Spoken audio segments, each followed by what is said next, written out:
ശബരിമല സ്വർണ്ണക്കൊള്ളക്കേസിലെ പ്രതിയായ കണ്ഠരര് രാജീവരുടെ മകൻ ബ്രഹ്മദത്തനെ പുതിയ തന്ത്രിയാക്കാൻ തിരുവിതാംകൂർ ദേവസ്വം ബോർഡ് തീരുമാനിച്ചു.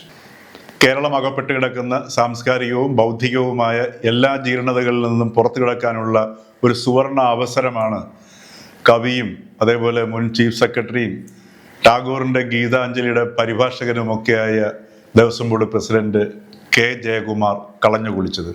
ഇത് ചരിത്രപരമായ ഒരു അപരാധമായി രേഖപ്പെടുത്തും, സംശയമില്ല.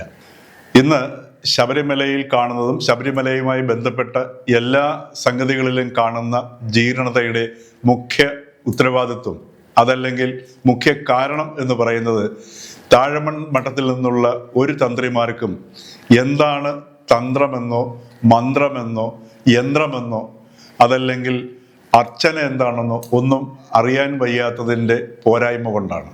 പ്രപഞ്ച രഹസ്യത്തെ അറിയുന്നവനും പ്രപഞ്ച ഘടനയുടെ സൂക്ഷ്മവും സ്ഥൂലവുമായ രൂപങ്ങളെ ജിയോമെട്രിക്കൽ ഡയഗ്രങ്ങളിലൂടെ പ്രകടമാക്കാൻ ശേഷിയുള്ള ഗണിതശാസ്ത്ര വിദഗ്ധനുമായ ഒരു വ്യക്തിയായിരിക്കണം തന്ത്രി.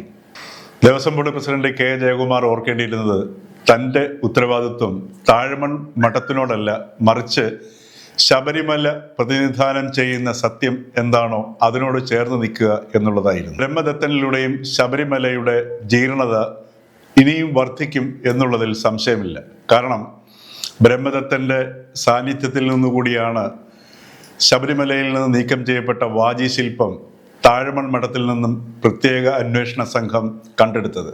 ബ്രഹ്മദത്തിന് തന്ത്രവിദ്യ അറിയുമായിരുന്നെങ്കിൽ അദ്ദേഹത്തിൻ്റെ അച്ഛനെ ഉപദേശിക്കുമായിരുന്നു, വാജി ശില്പം ഇങ്ങനെ വെക്കാനുള്ളതല്ല, ജനസമക്ഷം ഒരുക്കാനുള്ളതാണ് എന്ന്. അതിൻ്റെ പിന്നിൽ ഭൗതിക ശാസ്ത്രത്തിന് പോലും ഇന്നും കണ്ടെത്താൻ കഴിയാത്ത ഒരു ശാസ്ത്ര സത്യം അടങ്ങിയിട്ടുണ്ട്.